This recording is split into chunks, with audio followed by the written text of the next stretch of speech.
सच्चिदानन्दरूपाय कृष्णाय क्लिष्टकारणे नमो वेदान्तवेद्याय गुरवे बुद्धिसाक्षिणे कृष्णद्वैपायनं व्यासं सर्वलोकहितैरतं वेदाब्जभास्करं वन्दे शमादिनिलयं मुनिं सहस्रमूर्ते पुरुषोत्तमस्य सहस्रनेत्रा ननपादबाहो सहस्रनाम्ना स्तवनं प्रशस्तं निरुच्यते जन्मजरादिशान्त्यै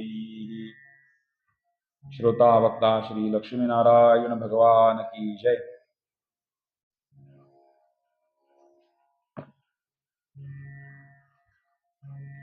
आजचा चौथी एकादशी श्रावण मधली श्रावणातली दुसरी।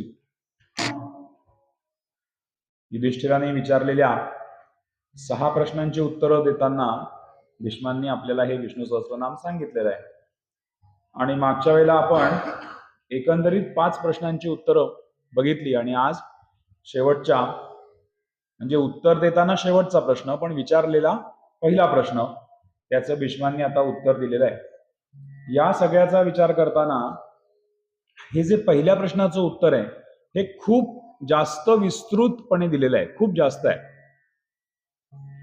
एकंदरीत सगळ्याचं मागच्या वेळेला आपण म्हटलं होतं की कन्क्लुजन जर म्हणायचं एखादं किंवा सगळ्यांचं सार काय प्रश्नांचं तर खरा म्हणाल तर प्रश्न एकच आहे पण तो अनेक प्रकारांनी विचारलेला आहे। आणि आता हा पहिला प्रश्नाचं उत्तर भीष्म देत आहेत। 10वा श्लोक आहे तो। पवित्राणाम पवित्रम यो मंगलानाम च मंगलम दैवतम देवतानाम च भूतानाम यो व्ययः पिता। सर्व विद्यांचा आश्रयस्थान असा एकच देव कोणता हे सांगताना 3 गोष्टी सांगितलेल्या आहेत। पवित्रांमध्ये जो पवित्र आहे तो, मंगलांचा मंगलम मंगलामध्ये असलेला मंगल तो, आणि देवांचा असलेला देव। आता ह्या 3 गोष्टी समजून घेतल्या की आपल्याला हा देव एकच कोण आहे इथपर्यंत आपल्याला जाता येणार आहे। सगळ्या भूतमात्रांचा पिता।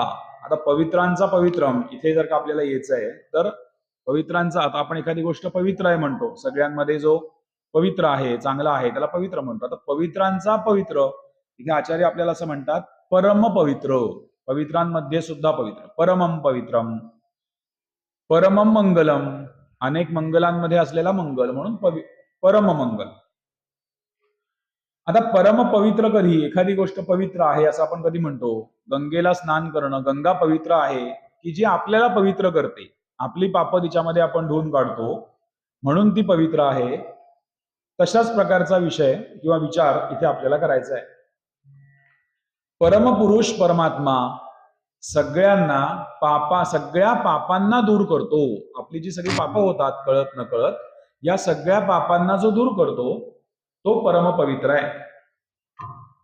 पण आता हा असाच पाप धुवून काढेल का आपली? आपण आलो बसलो नमस्कार केला, काहीतरी त्याला प्रोसिजर असली पाहिजे ना। पाप धुवून कशी निघतील, काय होईल म्हणून पाप धुवून निघतील, कशा प्रकारे देव आपल्या बरोबर वागेल असा की त्याची पाप आपली त्यांनी सगळी दूर केलेली आहेत। मागच्याही वर्गांमध्ये आपण याचा विचार केला होता। ध्यायन, नमस्कृतम, स्तुवन, गुणसंकीर्तन, कीर्तन, ह्या सगळ्या ज्या गोष्टी सांगितल्या ह्या केल्यामुळे आपली पाप धुवून निघणार आहेत। कधी?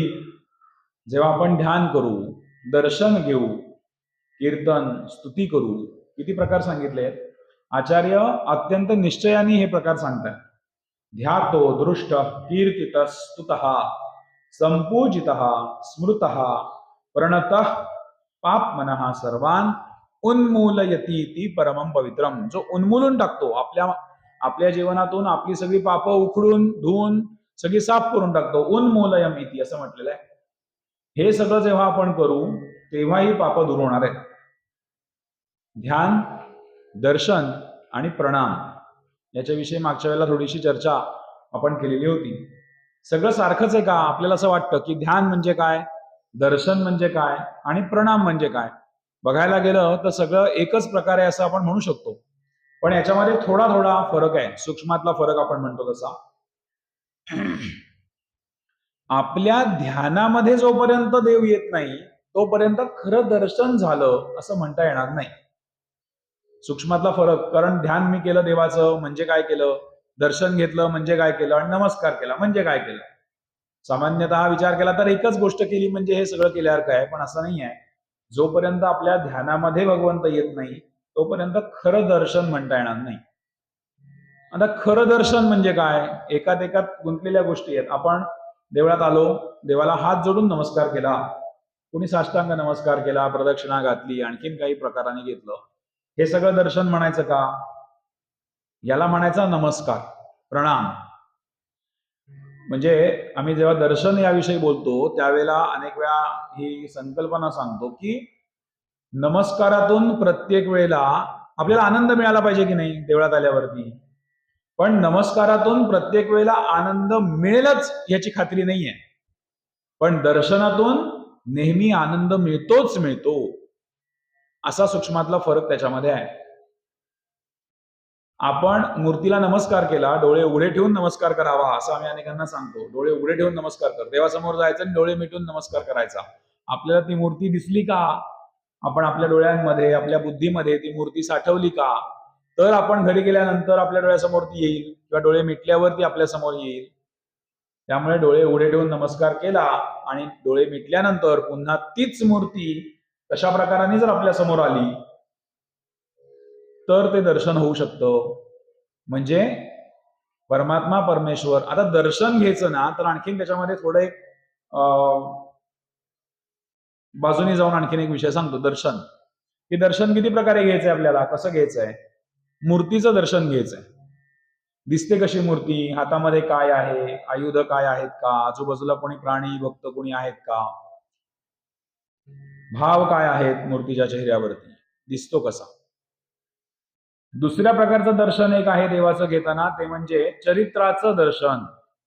त्यांनी त्याच्या आयुष्यामध्ये काय केलं, कोणती कर्म केली, कुठल्या असुरांना मारलं, कुठल्या समाजाचं नेतृत्व केलं, समाजामध्ये आत्मविश्वास त्यांनी भरला का. चरित्राचं दर्शन, त्यांनी त्यांच्या आयुष्यामध्ये काय वागले तसं आपण वागलं पाहिजे. आणि तिसऱ्या प्रकारचं दर्शन येतं ते म्हणजे तत्वज्ञानाचं दर्शन. प्रत्येक देवतेचे आपल्याकडे ग्रंथ आहेत. आता त्याची स्क्रिप्ट उपलब्ध आहे की नाही हा वेगळा विषय, पण प्रत्येक देवतेचे ग्रंथ आहेत. संतांनी अनेक ग्रंथांमध्ये त्याची वर्णनं केलेली आहे. तत्वज्ञान, जसं गणपतीचा विचार केला तर गणपतीचे कुठले आपल्याकडे आहेत ग्रंथ, गणेश उपनिषद म्हणजे अथर्वशीर्ष आपण म्हणतो ते.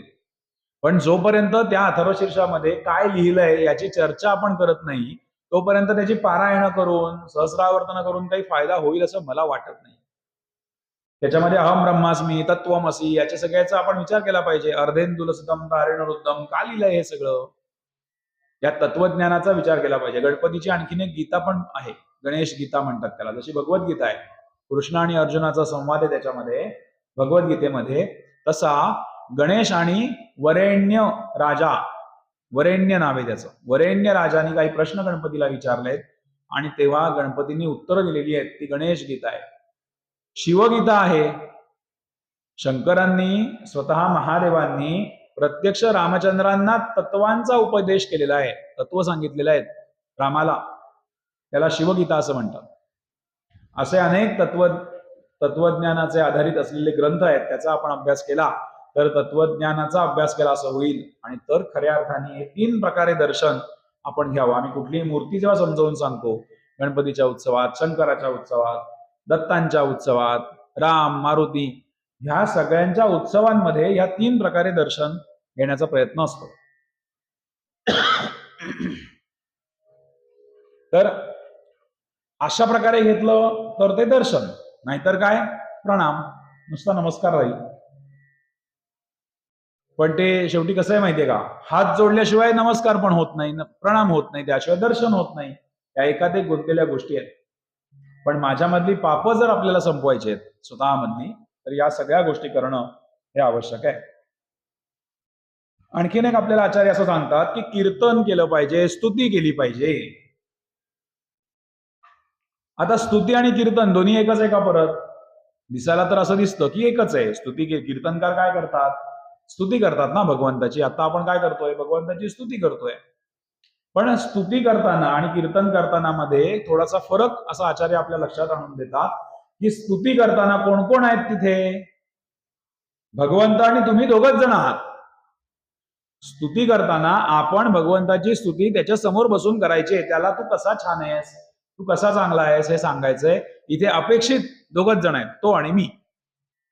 आणि कीर्तन ज्या वेळेला करायचंय त्यावेळेला मी सांगतोय आणि फक्त भगवंत ऐकत नाहीये, असलेले सगळे श्रोतू वर्ग ऐकतायत, असलेला सगळा समाज ऐकतोय, जेवढे लोक गोळा झालेले आहेत ते सगळे ऐकतायत. मी त्याच्याविषयी इतरांना सगळ्यांना सांगतोय. हा कीर्तन आणि स्तुती मधला फरक आहे. वस्तुतः दोन शब्द जर कधीतरी आपल्याला सारखे वाटले तरी एवढा मोठा फरक त्याच्यामध्ये आहे की स्तुतीमध्ये फक्त भगवंत ऐकणार आहे, दुसरं कोणी ऐकणार नाहीये. मी त्याला स्तुती करतोय, त्याला ऐकवतोय. आणि कीर्तनामध्ये मी त्याच्याविषयी इतरांना सांगतोय. इतर सगळ्या प्राणी मात्रांना आपण भगवंताचे गुण समजावून सांगायचे. हे झालं कीर्तन आणि स्तुती.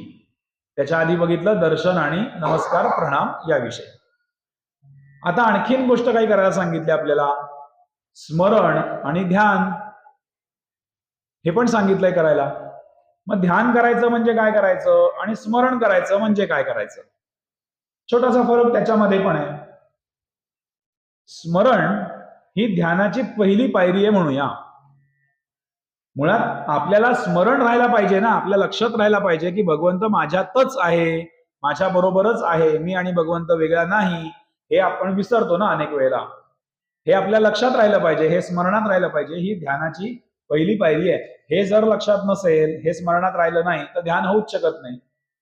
त्यामुळे ध्यान आणि स्मरण, आधी स्मरण आहे आणि मग त्यातून निर्माण केलेलं ध्यान आहे. हे सगळं आपण कोणाविषयी पाहतोय? परमपवित्र म्हणजे जो पापांचा नाश करतो त्याच्याविषयी पाहतोय. आणखीन एक कारण आपल्याला इथे सांगितलेलं आहे आचार्यांनी. परमपवित्र का म्हणायचं याला? आचार्य म्हणतात की आपण जी काही कर्म करतो त्याच्यामुळे आपल्याकडे पुण्य साठतच, पण त्याच्याबरोबर काही पाप सुद्धा साठतात. संचय होतो पापाचा तसंच पुण्याचा पण. आणि या सगळ्यांमुळे, पापामुळे, पुण्यामुळे, हातून घडलेल्या कर्मामुळे, आता कुठल्या कर्मामुळे पाप लागलं आणि कुठल्या कर्मामुळे पुण्य लागलं हे आपण नाही ठरवू शकत. मग या सगळ्यामुळे आणखीन एक गोष्ट आपल्याकडे जमा होते, अज्ञान. अज्ञान सुद्धा त्याच्याबरोबर येतं. आणि हे आलेलं अज्ञान या सगळ्याचा नाश करतो. कशाचा नाश करतो? आपल्या अस्तित्वाचा नाश करतो. म्हणजे आपण जी काही कामं करतो त्याच्यातून पाप मिळेल पुण्य मिळेल आपल्याला माहित नाहीये. याच्यातनंच अज्ञान सुद्धा आपण काही वेळा कुरवाळतो. आपल्याला ज्या गोष्टी माहित नसतात त्या करतो किंवा सोडून देतो, ज्या पाहिजेत त्या करत नाही. अज्ञान सुद्धा निर्माण होतं. आणि हे अज्ञान, आचार्य असं म्हणतात की आपल्या अस्तित्वाचा, प्रगतीचा नाश करतो, अध्यात्माच्या प्रगतीचा नाश करतो. का? कारण पाप पुण्य रूप आहे त्याच्यामध्ये. आता हे अज्ञान घालवायला पाहिजे.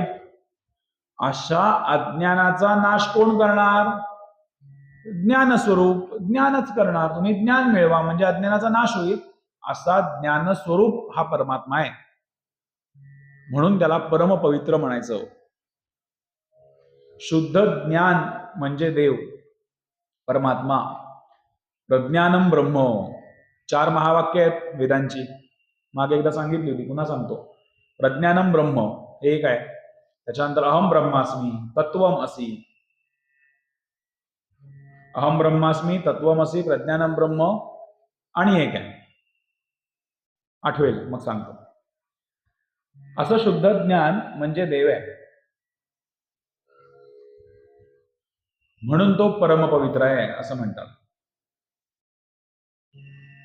आचार्यांचे शब्द काय आहेत ते सांगतो. संसार बंध हेतुभूतम पुण्यात्मकम कर्म तत्कारणम चा ज्ञानम सर्वम नाशयती स्वयाथाम्य ज्ञाननेती वा पवित्राणाम पवित्रम. खूप उदाहरणं दिलेली आहेत याच्यामध्ये. नेहमी आपण पहिल्यापासून अभ्यासाला असं म्हणतोय की आचार्यांनी खूप उदाहरणं, दाखले दिलेले आहेत इतर ग्रंथांचे, कुठल्या कुठल्या ग्रंथामध्ये काय काय म्हटलेलं आहे. त्याच्यामध्ये गरुड पुराण सांगितलंय, लिंग पुराणातले आहेत, हरिवंश, मुंडक उपनिषद, विष्णू पुराण, असे भरपूर, स्कंद पुराण आहे, असे भरपूर दाखले याच्यामध्ये दिलेत. त्यातले 2 फक्त महत्वाचे आपण पाहूया, 3 पाहूया. गरुड पुराणामध्ये असं म्हटलंय, ध्यायेन नारायणं देवं स्नानादिषु च कर्मसु प्रायश्चित्तम हि सर्वस्य दुष्कृतस्येति वैश्रुतिः. गरुड पुराण काय सांगतं? सगळी कर्म करताना जर तुम्ही नारायणाचं स्मरण केलं तर सगळ्या वाईट कर्मांचा, दुष्कर्मांचं प्रायश्चित्तच होतं. म्हणजे दुष्कर्म तर आपल्याकडे लागतच नाहीत, पण लागली समजा तर त्याचं प्रायश्चित्त सुद्धा होतं. आता ही सगळी कर्म म्हणजे कोणती कर्म? तर नित्य कर्म. आपल्या हातून आपण रोज आपल्या संसारामध्ये जी कामं करतोय ती कामं करत असताना नारायणाचं स्मरण करा, असं गरुड पुराण सांगतं. आणखीन एक छान दाखला इथे असा दिलाय, पापानाम धातूनामिव पावकहा शेष पापानाम. कसं विष्णू पुराणामधला हा श्लोक आहे की ज्याप्रमाणे धातूला कोण वितळवतो? अग्नी वितळवतो आणि धातू शुद्ध होतो. वितळलं की अग्नी आला की ते शुद्ध होणार आहे. तसं फक्त हे नावच पुरेसं आहे, नारायण किंवा विष्णू हे नावच पुरेसं आहे की जो आपल्या या सगळ्या पापातून आपल्याला मुक्त करेल. कसा? जसा अग्नी धातूला वितळवतो त्याप्रमाणे आपली पाप ही सगळी वितळवतील. विष्णूची पूजा, विष्णूचं स्मरण, नामस्मरण ही तुमची सगळी पाप संपवेल. आता आणखीन एका प्रकाराने आचार्यांनी आपल्याला पटवून द्यायचा प्रयत्न केलाय की नमस्कार करायचा तर कसा करायचा, म्हणजे किती एक्सटेंड पर्यंत आपल्याला किती विचार केलेला आहे. कमीत कमी 60 नमस्कारः, 60 नमस्कारः प्रयुक्तश्चक्रपाणये संसार स्थूल बंधनात मुद्वेजन करोहि सहा. 60 60 म्हणजे कोण? कुठला श्लोक आहे त्याच्याविषयी नक्की माहित नाहीये, पण आचार्यांच्या भाष्याच्या ह्याच्यामध्ये त्यांनी दिलेला आहे, एखाद्याने दंभाने जरी नमस्कार केला म्हणजे काय? उदाहरणार्थ आपण 50 लोक जमलेलो आहोत, त्याच्यामध्ये 35-40 लोकांनी नमस्कार केला किंवा 49 लोकांनी नमस्कार केला आणि एकाच्या मनात नाहीये नमस्कार करावा, नाहीये मनामध्ये 60 मनात दंभ आहे, दांभिक माणूस आहे, नाही याला काय नमस्कार करायचा. पण 49 लोक करतायत की नाही, म्हणून 50 व्यक्तींनी मनात नसून सुद्धा जरी नमस्कार केला तरी सुद्धा त्यांना मिळेल एवढंच फळ मिळतं असं सांगितलेलं आहे.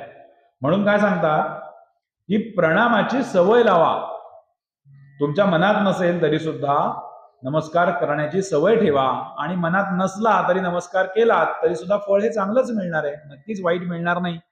जे इतरांना चांगलं फळ मिळेल तेच आपल्याला मिळेल. का? कारण शरीराला सवय लागायला हवी नमस्कार करण्याची. मनात असो किंवा नसो प्रणाम करण्याची सवय हवी आपल्याला. अशाच अनेक गोष्टी आपण रोज किंवा वर्षानुवर्ष बाळगतोय ना आपल्या घरी, आपल्या मनात असोत नसोत. आमच्या आईबाबांनी केलं, आमच्या आजी आजोबांनी केलं म्हणून आम्ही करतो. आम्हाला संसारातनं वेळ होतो नाही होतो, नोकरीतनं व्यवसायातनं, पण तरी अमुक दिवशी अमुक नैवेद्य दाखवायचे असतात. आम्ही ते डोळ्यांनी पाहिले नाहीयेत कधी, पण आमच्याकडे ही परंपरा आहे म्हणून आपण अनेक गोष्टी करतोच ना. मग तशा गोष्टी काही नाही समजलं, काही नाही जमलं, मनामध्ये दंभ असला तरीही ती शरीराला सवय असायला हवी म्हणून कराव्यात असं सांगतात. कुलधर्म त्यामुळेच टिकले ना. मी तर असं म्हणेन की खरोखर त्यामुळेच टिकलेत. कारण मधला एक काळ आपल्याकडे असा होता दुर्दैवाने आपल्या हिंदू धर्मामध्ये की आपण हे सगळं का करतोय याचंच भान नव्हतं.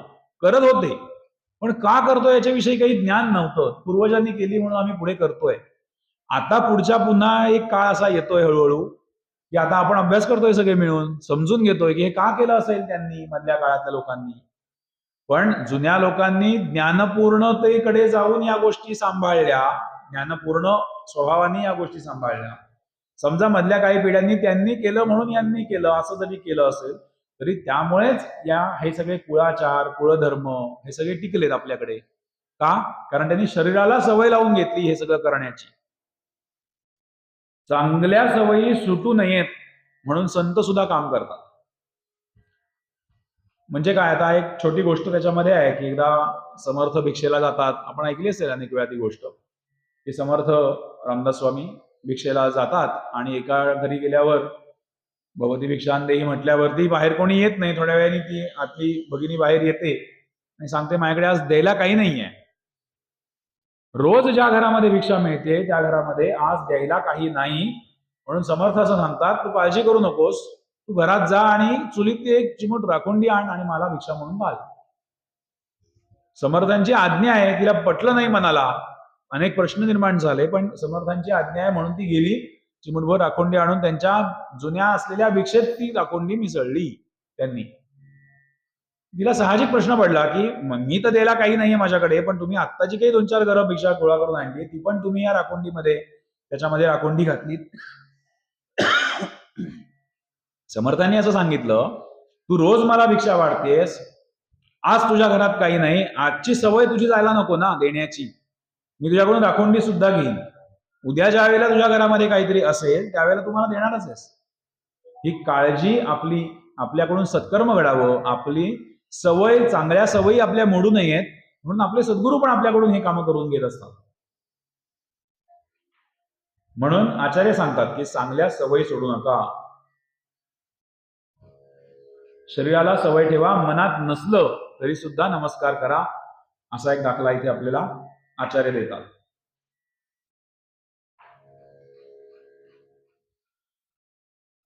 पवित्राणाम च पवित्रम. याच्यानंतर मंगलानाम च मंगलम. आचार्य इथे सुद्धा तोच अर्थ करतायत की परम मंगल, मंगलांचा मंगल कोण या सगळ्यांमध्ये. आता मंगल म्हणजे काय, आपण एखादी गोष्ट म्हणतो की ती मंगल कार्य आहे, याच्यातून काय मिळतंय आपल्याला, आपण बघायची दृष्टी कशी आपली, सुख आहे ना ते, म्हणजे सुख हा शब्द आपण त्याच्यामध्ये वापरू शकतो. मंगल म्हणजे काय तर सुख आहे, कल्याणकारी आहे, सुख आहे.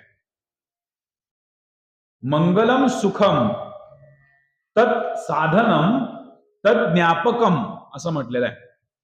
मंगलम सुखम कसं आहे ते, मंगलम सुखम तत् साधनम, कसलं साधन आहे, जो सुखाचा साधन आहे, सुखाचं साधन आहे. आणि कसा आहे तो, तत् ज्ञापकम, तो ज्ञापक आहे. ज्ञापक म्हणजे कोण, जो ज्ञान मिळवून देतो तो. सोपा अर्थ काय, जो आपल्याला ज्ञान मिळवून देतो तो ज्ञापक. आणि आता या ज्ञापकाचं साधन, आजचा विषय खरा म्हणजे मागच्या वेळेला मी म्हटलं होतं तसा थोडा गहन कठीणाकडे जाणारा होता. थोडासा आपण बघूया, जितका जाईल तितका करूया आपण त्यातलं. ज्ञापक म्हणजे जो ज्ञान करवून देतो तो, आणि याचं साधन म्हणजे काय, साधन याचा अर्थ गुणसमुच्चय. उदाहरणार्थ काय, आपल्याला आता इथून उठून दापोलीमध्ये जायचंय, दापोलीला जायचंय. दापोली प्राप्त करून देणारा कोण आहे, ज्ञान प्राप्त करून देणारा कोण आहे, तो ज्ञापक झाला. पण इथून दापोलीमध्ये जायचंय याच्यासाठी जे साधन लागणार आहे ना, ते साधन म्हणजे काय आहे, समजा गाडी आहे, गाडी म्हणजे काय आहे, काही यंत्रांचं बनलेला समुच्चय, सेट आहे ना तो एक. गाडी म्हणजे काय, टायर आहे, स्टेरिंग आहे, रोटरी ड्रायव्हर आहे, ह्या सगळ्यांचा गुणसमुच्चय जो बनला, ते साधन आपल्याला इथून तिकडे घेऊन जाणार आहे. कळायला सोपं. कोणती साधनं, आपण गाडी म्हटली समजा, पण त्याच्यामध्ये जेव्हा ऑटोमोबाईल इंजिनिअरिंग आपल्याला शिकायचं असेल तेव्हा धपकन गाडी दाखवली तर जमेल का, नाही जमणार. आपल्याला शरीर विज्ञान शिकायचं आहे तर पहिल्यांदा डोकं शिकलं पाहिजे, किंवा पोट शिकलं पाहिजे, हृदय शिकलं पाहिजे, पाय, हात, आणि मग हे सगळे बॉडी पार्ट्स एकत्र केल्यानंतर, ती सगळी गाडी एकत्र बांधल्यानंतर ती गाडी कळणार आहे ना आपल्याला, शरीर विज्ञान कळणार आहे. मग हे साधनाचे, साधनं म्हणजे नक्की काय काय आहेत, कोणती साधनं आहेत, त्याला साधन चतुष्टय असं म्हणतात. कुठे आलाय हा विषय आता, ज्ञापक म्हणजे सुख, सुखाचं जे साधन आहे आणि तो ज्ञापक आहे असं आपण म्हणतोय. ज्ञापक म्हणजे ज्ञान करून देणारा, आणि त्याचं साधन कोणतं, तर साधन चतुष्टय. 4 प्रकारची साधनं आहेत, विवेक, वैराग्य, षट संपत्ती आणि मुमुक्षत्व, ही 4 झाली साधनं. आता ह्याचा एक एक एक एक विषय अर्थ पाहायचा आणि पुढे जायचं. विवेक म्हणजे काय? सोपी गोष्ट. चांगल्या वाईटाची समज. चांगलं काय आणि वाईट काय हे ज्याला समजतं त्याला विवेक करता आला. Balance thinking. एखादी गोष्ट कुठे वापरायची, किती वापरायची, कधी वापरायची, ह्या सगळ्याचं बॅलन्स थिंकिंग असं आपण म्हणूया. चांगल्या वाईटाची समज हे सगळं स्वतः समजून उमजून करणं म्हणजे विवेक करणं. वैराग्य. वैराग्य म्हणजे आपल्याला असं वाटतं की सगळं सोडून द्यायचं, एक काहीतरी गुंडाळायचं आणि निघून जायचं सगळा संसार सोडून. असं नाहीये. वैराग्य ह्याचा अर्थ आसक्ती संपवायचे. मला हे हवंय, मला ते हवंय, मला हे हवंय, असं हवंय, आसक्ती नको, किंवा मला नको ही भावना वाढवायची. मागच्या वेळेला आपण म्हटलं होतं ना, नश्वरतेची चीड. नश्वरता म्हणजे काय? जे कधी ना कधीतरी संपणार आहे ना, त्याची चीड येणं, ते नको म्हणणं आपण. मला नको असं वाटलं पाहिजे. वैराग्याची व्याख्या समर्थ छान करतात. जेणे वाटे वैराग्य करावे. ज्याला असं वाटतंय की मी वैराग्याला आता मी वैराग्य घेतलं पाहिजे, त्यांनी काय करायचं? समर्थ सांगतात, तेने काहीच न विचारावे. ज्याला वैराग्य करायचंय त्याने कुठलाही प्रश्न विचारायचा नाही, काहीही त्यांनी विचारायचं नाही. उठोनी वाटेची लागावे दिगंतराप्रती. उठून चालायला सुरुवात करायची, सगळं ठेवायचं तिथे आणि प्रश्न काही विचारायचे नाहीयेत. वैराग्य, तुला नकोय ना काही, तू नको ही भावना वाढव, मला हे नकोय, मला हे नकोय. पण हे करत असताना कसली भावना शिल्लक राहिली पाहिजे? म्हणजे मुमुक्षत्व, चौथा जो भाग आहे त्याच्याकडे येताना तो विषय होईल की मला फक्त देव हवा ही एकमेव भावना हवी याच्यामध्ये ठेवायची आणि बाकी सगळं आपल्याला नको, म्हणजे वैराग्य. स्वतःच्या स्वस्वरूपाची ओळख जिथे होईल तेव्हा वैराग्य येतं. वैराग्य असं आपण मी आजपासून वैरागी होतो असं समजून वैरागी कधी आपल्याला होता येणार नाही. किंवा एखाद्या गोष्टीला आपण गमतीने असं म्हणतो, मला आता त्याचं वैराग्य आलंय, तर असं काही वैराग्य येत नाही. स्वतःच्या स्वरूपाची योग्य ओळख ज्या वेळेला होईल, चराचरातल्या भगवंताची ओळख होईल, सृष्टीतली नश्वरता लक्षात येईल, त्यावेळेला हे वैराग्य येईल. आपण ईशावास्योपनिषदाच्या पहिल्या श्लोकाचा विचार तेव्हा केला होता. ईशावास्यमिदग्ग सर्वम यत्किंच जगत्याम जगत तेन त्यक्तेन भुंजिथा मा दुर्धा कस्यचिदनम. ईशा, चराचरामध्ये ईश्वर भरलेला आहे. हा जेव्हा ईश्वर आपल्याला दिसायला लागेल, आपण जेव्हा हा जाणू स्वतःमधला विश्वस्वधर्म सूर्य पाहो, आपण आपला स्वधर्म जेव्हा ओळखू, स्वस्वरूपाची ओळख आपल्याला जेव्हा होईल, त्यावेळेला हे वैराग्य येईल. आणि हे कधी येईल? साधनेतून येईल, अभ्यासातून येईल. आकार नाहीसा होतो आणि तत्वाची धारणा होते त्या वैराग्याच्या ह्याच्यामध्ये. बोलण्यासारखं खूप आहे. असो. आणि मुमुक्षत्व चौथा, मधला एक शिल्लक ठेवलाय मी, षट संपत्ती. साधन चतुष्टय 4 आहेत: विवेक, वैराग्य, षट संपत्ती आणि मुमुक्षत्व. मुमुक्षत्व म्हणजे मोक्षाची इच्छा करणारे सगळे. आता आपण सगळे इथे आलोय, आपण ज्ञान साधना करतोय, मोक्षाची इच्छा करायची. आपल्याकडे ना पूर्ण सगळ्या साहित्यामध्ये, हिंदू धर्मामध्ये, ग्रंथांमध्ये संतांनी, ऋषीमुनींनी कुठेही मोक्ष मागितलेला नाही. डायरेक्ट मला मोक्ष दे, आपण कसं म्हणतो, मला गाडी दे, बंगला दे, मोक्ष दे, असं नाही मागितलेलं. सगळ्यांनी मोक्षाचा मार्गच मागितलाय. गती मागितली आहे की आम्हाला त्या दिशेला आम्हाला मार्ग दाखव आणि आमची गती वाढव, पण आम्हाला ते प्राप्त करून डायरेक्टली दे असं म्हटलेलं नाहीये कुठे. त्यामुळे मोक्षाची इच्छा करणारे म्हणजे मुमुक्षत्व. आता ह्यातला तिसरा भाग जो आहे ना, षट संपत्ती, याच्या नावातच आहे की तुम्हाला 6 विषय समजून घेतलेच पाहिजेत. षट संपत्ती हेच तिसरी गोष्ट आहे याच्यातली. आता षट संपत्ती म्हणजे काय? शम, दम, तितिक्षा, उपरती, श्रद्धा आणि समाधान. सोपं सोपं करूया. सोपे आहेत, आपण हे शब्द रोज वापरतो. शम, दम. शम म्हणजे काय? शमवणे, मनाचं नियंत्रण. दम म्हणजे इंद्रियांचं दमन. सोप्या गोष्टी आहेत. शम, दम. तितिक्षा, उपरती. तितिक्षा म्हणजे काय? सहनशक्ती आपली. ह्याच्यात खोलात जास्त जायचं नाहीये, म्हणून समानार्थी शब्द सोपे सोपे आपण बघू. तितिक्षा म्हणजे सहनशक्ती आपली किती आहे. उपरती, आता आपण हा शब्द कसा वापरतो, त्याला आज उपरती झाली काय? हा उपरती या शब्दाचा अर्थ काय आहे? इंद्रिय आणि जाणीवा यांची अंतर्मुखता, आतमध्ये वळवायचे सगळ्या जाणीवा. इंद्रिय आतमध्ये वळवणे म्हणजे प्रत्येक वेळेला स्वस्वरूपाची आठवण होणं, त्याच्याविषयी कल्पना करणं, बाह्य जगताचा विचार करण्यापेक्षा आतला देव ओळखा, हे जे आपण म्हणतो ना, आणि म्हणून आपण तो शब्द वापरतो. त्याला आज उपरती झाली. काय म्हणजे काय? उपरती झाली म्हणजे काय झालं? त्याला आतून वाटलं ना काहीतरी, इंद्रिय आतमध्ये वळले, त्याला आतून काहीतरी भावना निर्माण झाली, त्याला आपण असा शब्द वापरतो. ती उपरती म्हणजे इंद्रिय आणि जाणीवांची अंतर्मुखता. उदाहरण घ्यायचं झालं तर कान बाहेरचं ऐकतायत सगळं, आणि जेव्हा उपरती होईल तेव्हा काय होईल? किंवा उपरती म्हणजे काय? त्या कानांनी आतला आवाज ऐकायचा, स्वतःचा आवाज ऐका. माझ्या मनामध्ये काय आलंय त्याच्यावर विश्वास ठेवण्याची हिंमत लागते. आम्ही टेलिपथीमध्ये काही वेळा हे विचार आम्हाला आमच्या मॅडम शिकवतात की स्वतःच्या मनामध्ये, आपण सगळ्यांना गाडी चालवतो की नाही, ड्रायव्हिंग करतो, एखाद्या वळणावर रोजच्याच एखाद्या वळणावर आपल्याला असं वाटतं की ओव्हरटेक करावी, ब्लाइंड वाटतं मनाला बऱ्याच वेळा, आणि आपण ओव्हरटेक करतो. ती गाडी बाहेर काढली की आपल्याला असं वाटतं छे काही नाहीये बाहेर, समोर कोण नाहीये, जाऊ शकतो आपण, आणि आपण छान जातो. यशस्वी ओव्हरटेक आपली होते वाकणात सुद्धा, ब्लाइंड स्पॉटला. का? आपण आतला आवाज ऐकतो, हे चल बाय, समोर कोण नाही, आपण जाऊ शकतो. होतं की नाही? असं होतं. आणि एका क्षणी त्याच रोजच्या वळणावर कदाचित त्याच दिवशी दुसऱ्या वेळेला असं वाटतं की आता बाहेर गाडी काढू नये, समोर गाडी असणार आहे, मागेव मागेव. आतला आवाज आपण ऐकला आणि गाडी असते समोर.